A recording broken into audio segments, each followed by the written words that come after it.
So let me just give a quick overview of what we mentioned earlier. We're trying to figure out, were there perhaps certain Jews that belong to certain specific shvatim, and they actually participated in being mishabed other Jews. And Rabbi Simcha, based on the Yerushalmi that he found, comes up with a radical idea that Ruvain, Shimon, and Levi were actually in the business of selling Jewish slaves. And therefore, when the pasuk says in our parsha, "Vaydaber el Moshe v'el Aaron, vayitzavem," listen carefully, "el bnei Yisrael v'el Paro melech Mitzrayim lahotzi es bnei Yisrael me'eretz Mitzrayim." The pasuk literally commands both bnei Yisrael and Paro to take the children of Israel out of slavery. Why is there a command to bnei Yisrael? The pasuk makes no sense. And Rashi says what he says, the Sforno says what he says, and we can go back on that another time when we have more time. But according to Rabbi Simcha, we take the pasuk literally. And Rabbi Simcha has a Yerushalmi in Meshech Rosh Hashanah that Vayitzavim el bnei Yisrael means Shiluach Avdehem, that they would have to set free their avodim. This is a pretty radical idea, to say that there were Jews who were subservient not just to the Mitzrayim, but also to other Jews. And the question is, could this perhaps answer another question? We see in a lot of the Mefarshim that Bnei Yisrael did not really react or respond in a favorable way to Moshe Rabbeinu when he assured them that God was helping them. And Moshe had told the people, "Votseisi," in the name of God, of course, "Votseisi eschem mitachas sivlos Mitzrayim, vitzalti eschem me'avodasam." Hashem will take you out from under the burdens of Mitzrayim and rescue them from their service, meaning their service to Paro. And then Moshe says, "Veivesi eschem el ha'oretz asher nasasi es yadi laseis osol Avraham liyitzchak liYaakov nasati osam osol lachem orasha." I will bring you to the land which I raised my hand to give to Avram, Yitzchak, and Yaakov, and I shall give it to you as a heritage. So Meir Simcha says the following. Again, if we have time, we'll read it through, but I'm just going to sort of summarize it here. He says, when you beat someone down badly, he eventually gets to the point where he doesn't hear about anything in the future. It's a psychological principle. You may promise him some wonderful things in the future, but he's been beaten down so terribly that he doesn't believe in any promises. He just wants to get out of his present situation, but, promises about how good it's going to be in the future, he doesn't pay attention to that. He's too beaten up. All he wants to is to relieve himself of this immediate burden, this terrible suffering. And this is a description of Rabbi Simcha, of the point at which the Jewish people had reached.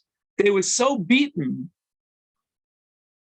that all they were yearning for was Hotseisi Eschem. That's what they would believe.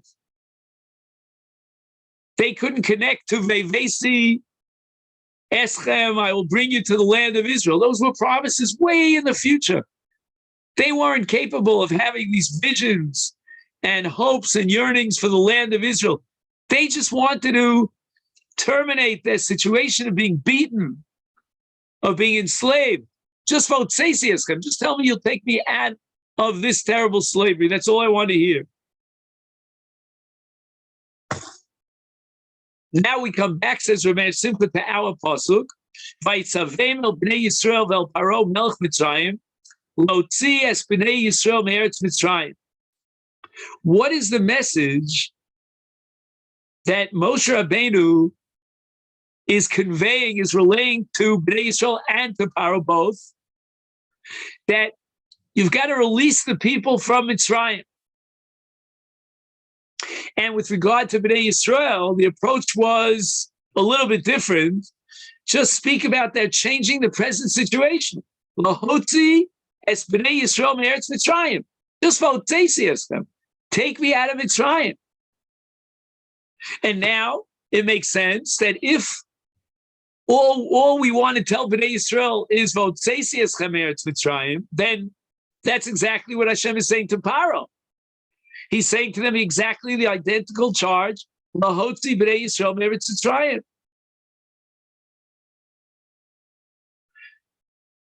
This, I think, is like an amazing chiddush of Ramesh Simcha, that you can really learn Pshuto Shel Mikra here, and everything fits into place.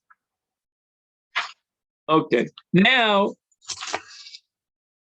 having learned that piece in Ramesh Simcha, I want to go on to the Daled Lashonos of Geula, and this is Shmos Perek Vav, Pasuk Vav.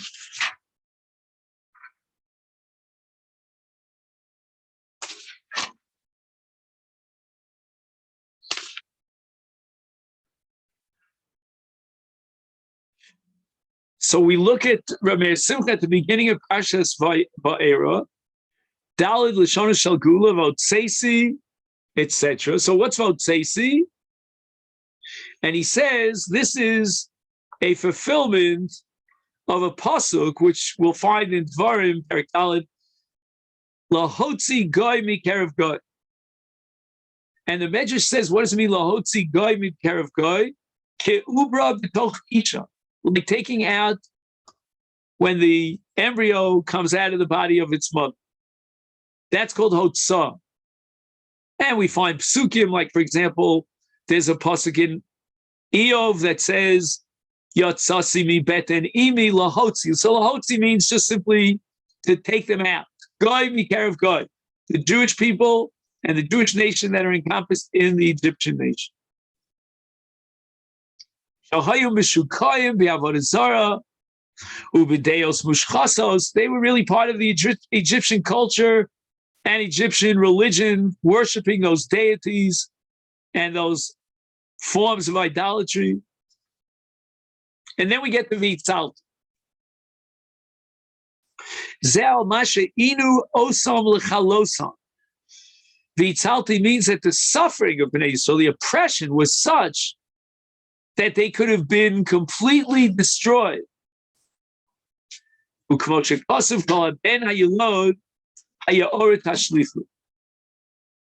that means when you save someone who's a victim of Ritzicha, somebody is about to kill them, that's called Vitzalt. Figa'alti, me avdus shel eved, mios chavshiyim bilti mishubad. They should be free of slavery. Velakachti eschem li la'am, hu li'am nimusi ulu'umi, v'mishtar v'seiden, v'ashem aleichem lemelech. So we get to the level of the lakachti. We start with Otseisi, and that means I'm going to take one guy out of another guy, like lahoti esa ubar mi betanimo. Then we have Vitzalti, which means that God will save them from their potential murderers. Ga'alti is this termination of Avdus. And the fourth dimension, Vilakachti, is that you will become your own nation and develop your own culture, your own Mishtar V'Seder. And he quotes the Yerushalmi in Avik Psachim, Daled Kosos Keneged Daled Lashon Shel Geula. We have 4 cups of wine that correspond to the 4 languages of Geula. Votzeisi Vitzalti V'Ga'alti V'Lakach. Kos Rishon Shel Kiddush. Now Rabbi Simcha has an insight into how to match up the four Lashonos of Gula with the four Kosos. The first Kos is a Kos Shel Kiddush. The Yisrael Mekadjei Zmanim, because we sanctify time. And that's the Pasuk HaChodesh Hazelochem. Emosai Heim Kedoshim, V'sama Kedoshim Tiyu La'Rayos, B'kol Makom Atamotze Geder Erva, Atamotze Kedusha Ugdula, greatness. So what we have now is V'hotzesi. V'hotzesi means that the people of Israel, even though they seem to be swallowed up in Egyptian culture, nevertheless, Hashem says, you are a separate nation. You will sanctify time. You will have the mitzvah HaChodesh Hazelochem Rosh Chodashim. You will be Kedoshim Tiyu, sanctified. Ba'arayos, right? Kedoshim Tiyu means heavy prushim. V'skadashtem be'arayos. And with that Kedusha, you will sanctify time.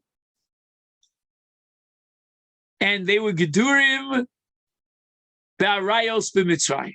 Now, that itself is a very fascinating research topic. We know that they reached Memphis Shari Tuma in Mitzrayim, but nevertheless, in Arayos, in that area of morality, they were Gedurim. That's what it says here. V'skadashtem v'yisem kedoshim, and these are the levels of Kedusha of included in Votzeis. And if not for the fact that they were Gedurim and Arayos, they would have been totally assimilated amongst the Mitzrayim. They wouldn't have been a separate, independent nation. There would be no possibility of Votzeisi.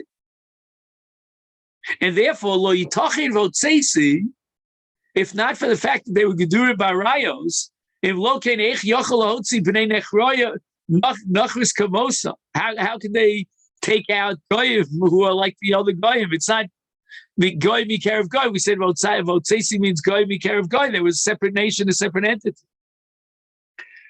And their separateness expressed itself in Kedusha, which is Kedusha Sazman, and Kedusha in Arayos V'skadashtem Kedoshim Tiyu. Then we get to number 2, V'itzalti. What is V'itzalti? Lahatzil es hanirdof min harodes.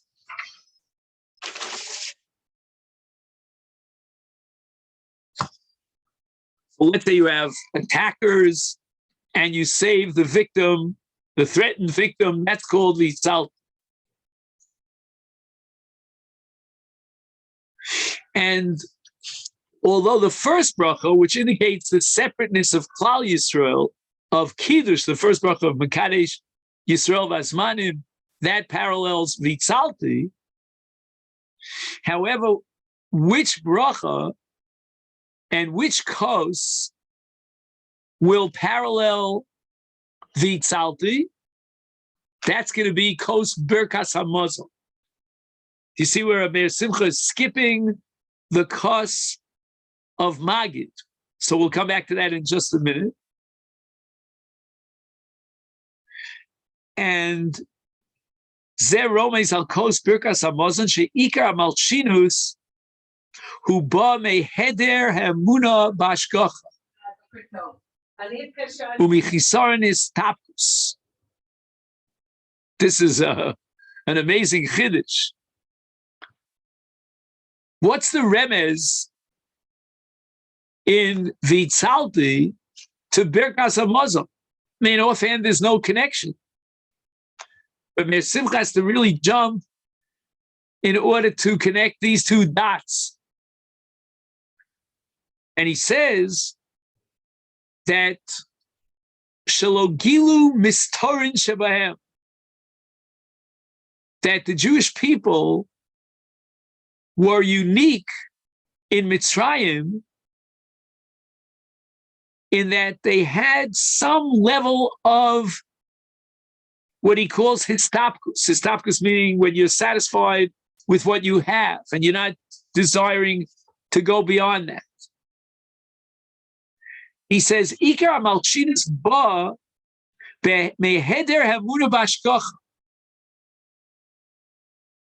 He says that, why is it that one Jew will be malshin on another Jew, get another Jew in trouble, like we saw by Das and Vaeira, if you remember. And he says the reason for that is because there's a lack of emunah and ashkach. When a person doesn't believe, he doesn't have faith, he doesn't think God is watching him. So then once he has this hatred within him against another person, he'll get involved in the worst kinds of bein adam l'chavero sins. And a lot of this has to do with a person having a desire that's unbridled, uncontrolled. Birkas hamazon. What is Birkas hamazon? We recite it very often, but we don't always pay attention. He says, Shemamin, he believes, Shekol Echad needs on me Hashem Yisparach. If God is providing for me, and that's what Birkas hamazon is all about, then I should be satisfied with what God gives me.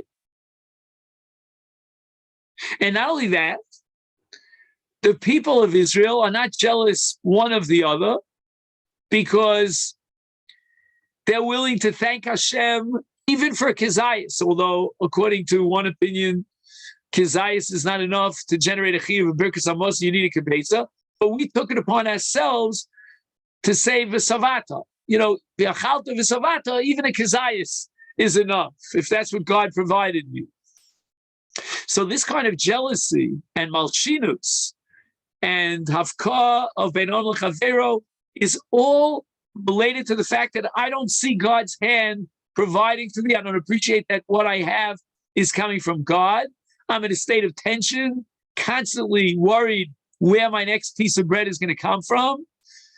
And it engenders a certain attitude of jealousy of one of the other because I don't have as much as he does. I'm not satisfied with the amount that I was given. That's a lack of emunah and bitach. And the yesod and the message of Birkas hamazon is that God is providing for me. Hazon es hakol. And therefore I should be satisfied with whatever I have. I don't have to look to the right or to the left and keep up with the Joneses and be jealous of the other one and then start getting him in trouble if I can because of my jealousy, my hatred. So that's all in kosher Birkas hamazon. So when the people of Israel see that God is saving them from the Mitzrayim, Vitzalti, after the Mitzrayim are Rodfim, right? Call it Ben Ayilod. They're out there to kill Jews. And God intervenes to save them. That gives them the overall feeling and attitude of Emunah B'Tachon, which is going to completely destroy jealousy and sinah and all kinds of terrible bein adam l'chaver. Now we get to V'ga'alt, who she'eved rucho shfelo. A slave has no self-image whatsoever. Ruach shfelo. He has a low spirit. Ad ki omar chovu le'eved she'yasa ben chorin zilo le'shchichale. The Gemara Ksubah says that you're not doing a favor to the Eved by freeing him. Let's say you want to be Zach Li'olam Shalom B'fanav and receive and accept to get shichur on his part. No. Eved b'efkera nichale. He likes the fact that he's ruach shfela, that no one's paying attention to. He can live any sort of lifestyle that he wants, and he has the other shvachos over there that are also shvelim, and he'll get together with them. So don't do him any favors. Mishum she'eno margish yachas avosov. He has no self-pride in his ancestry. And Eved Leslie Chayes. It's interesting how Rabbi Simcha takes a halachic principle and turns it into a psychological principle. Eved ein lo chayis means that as far as Yuchsin are concerned, he's not the father. He's not the child is not Yuchas Achra. But Rabbi Simcha takes it in a different way, on more of a psychological level, that ein lo chayis means he doesn't feel worthy. He has a, like we say, low self-esteem.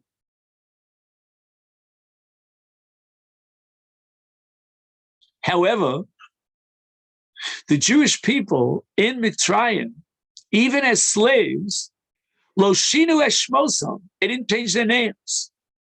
Why?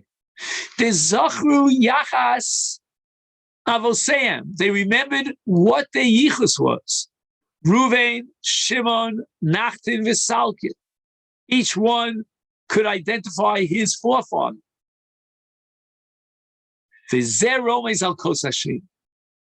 Now we get to the Kos of Magid, second of the 4 cups of wine. Sha'omer malav chatzi halel arishon shemiyusad al zichron yachas ha'uma me'avoseha v'zichroseha ha'kodmos. That the emphasis here in the first part of Hallel is remembering who you are, right? We go mitchila, and we speak about Avram Avinu and so forth. All this is predicated on our memory of our Yuchsin, and those memories give us strength and a really profound sense of self-worth. And that's Ga'alti. Ga'alti is because an Eved is nafshot shfela, and for Ga'alti is to give the Eved a feeling that now he's a free person, and the Jews already in Mitzrayim, in the state of Avdus, would remember very well their ancestors, and that's why the pasuk says, or Chazal say, Lo shidu es shmoseim, and this is the Kos of Geula, which we recite after the bracha, Baruch Atah Hashem, Goal Yisrael. So that's Keneged Ba'alt. And finally, the 4th of the 4 Lashonos of Geula is V'lakachti eschem li li'am. And that is a reward for the fact that Lo shinu es malbusham, Lo shinu es lishonam. They remained a separate entity without mixing into the Mitzrayim. Each Jew had an identity as a Jew. V'lo shinu es lashonam. And all this is because they had a tremendous dream and a desire for Geula, which they knew at some point was going to happen, and that they would emerge as a separate nation, independent of the Mitzrayim, and therefore Lo shinu es shmam, Lo shinu es lashonam. And here's where Yosef had a tremendous impact on them. Imagine Yosef with all his significance and his status, call him the viceroy, if you will, of Mitzrayim. It still says, Ki pi hamidaber aleichem. What does it mean, Ki pi hamidaber aleichem? Shaya mekavel le'osid v'omar pakod yifkot. Now, how does mi pi hamidaber es aleichem seems to sound like he's speaking Lashon Kodesh.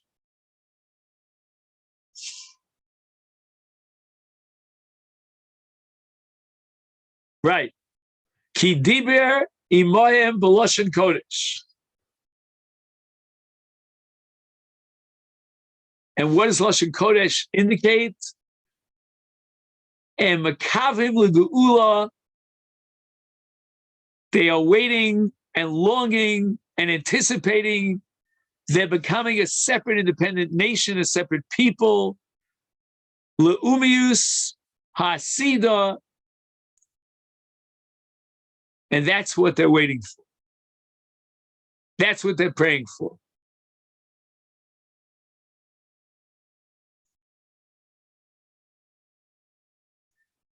And he says the following, that Hallel on the night of Seder really divides into two parts. Part of it is about their chashivus in Mitzrayim, that they were a separate entity. And the other half of Hallel is about the Gula Sida. He calls it Le'umiyut, their nationality or nationalism.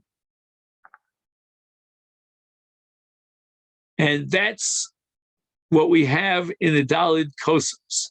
L'chein tiknu al hayayin, shem nimgolim b'shvilo, hivdilu atzom Mitzrim. Right? They didn't drink wine with the Mitzrim. V'chein yibadlu Yisrael b'gol zeh.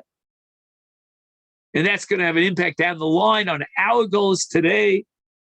You mitzuyonim, they would be separate. Yibadlu Yisrael v'nagoyim, ubazeh yigal. And that's how we have a faith in Geula, because we will separate ourselves from the Mitzrim and from any nation around us. V'lachein mora al hayayin. Right? Why are we drinking 4 cups of wine?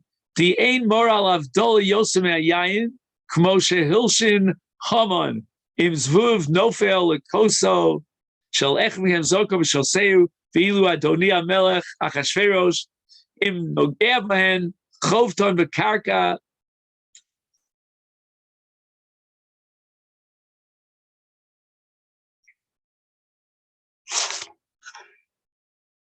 And this concept that we drink wine in order to express gratitude to Hashem, ein shira el yayin, means we are poresh from wine that is that one drinks for the sake of intoxication, to lose his wits about him and not be connected to Das. We do the opposite.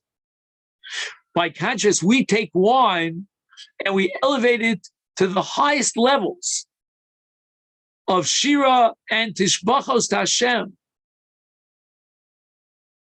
And therefore, if we want to express and demonstrate our separateness from other nations, in the case of Mitzrayim, from the Mitzrim, then by drinking these cups of wine and elevating them to the highest, most lofty level of service to Hashem,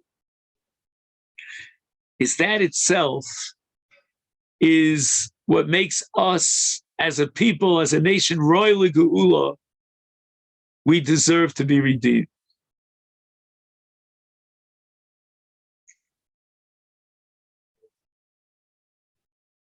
Now let's see if we have time for just one last piece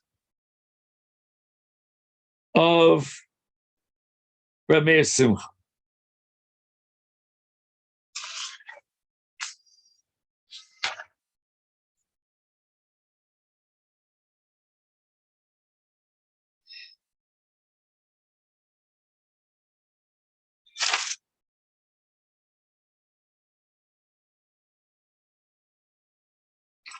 Let's look at Perek Vav, Pasuk Lamed.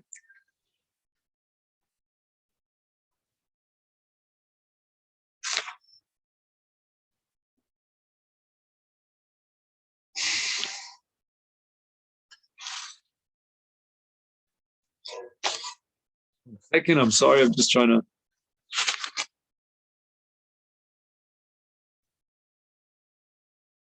Vayomer Moshe lifnei Hashem.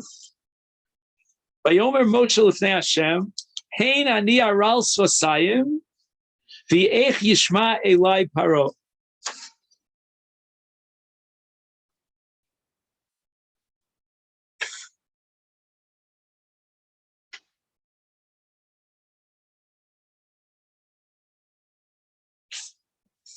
Kasher is or oso Hashem yisparach. Kinevuaso gedola b'madregas ha'avos, mimadregas ha'avos, or b'madregas ha'avos. What I think he means here is mimadregas ha'avos. Because at the beginning of Vaeira, Hashem says, I only appeared to the Avos with Kel Shakai, and Shmi Hashem Yudkei Vavkei Lo Nodati Lo. Ki hu b'shem Hashem, when Moshe Rabbeinu reaches a nevuah in the name of Yudkei Vavkei, Bas Baklaria HaMe'ira, it means he sees with a certain level of clarity that you don't find with other Nevi'im. L'chein hichin Moshe atzmo l'nevuah Rama. What is the significance of this pasuk? Vayomer Moshe lifnei Hashem. And the answer is, see their dvarav lifnei Hashem. He is organizing and preparing himself for that level of nevuah of Shem Yudkei Vavkei. V'lachein nemar kan lifnei Hashem. Masha enkein b'chol Torah kula. Elsewhere in the Torah, it will always repeat Vayidaber Hashem el Moshe.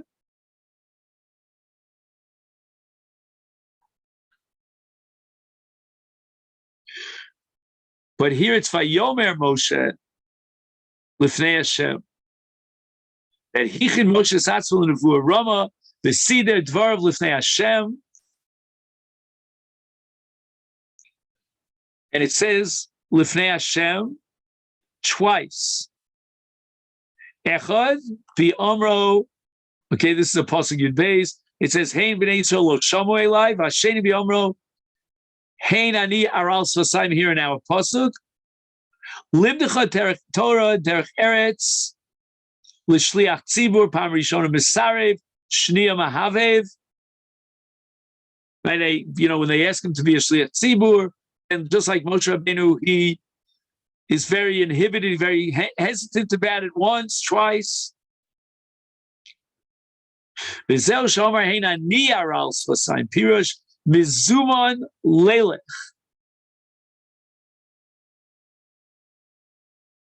I would really take it on myself, this shlichus, but I can't. Why not? Because I'm an aral svasayim. V'zel klal gadol shalifnei hu argoshas davar shalifanav v'erko.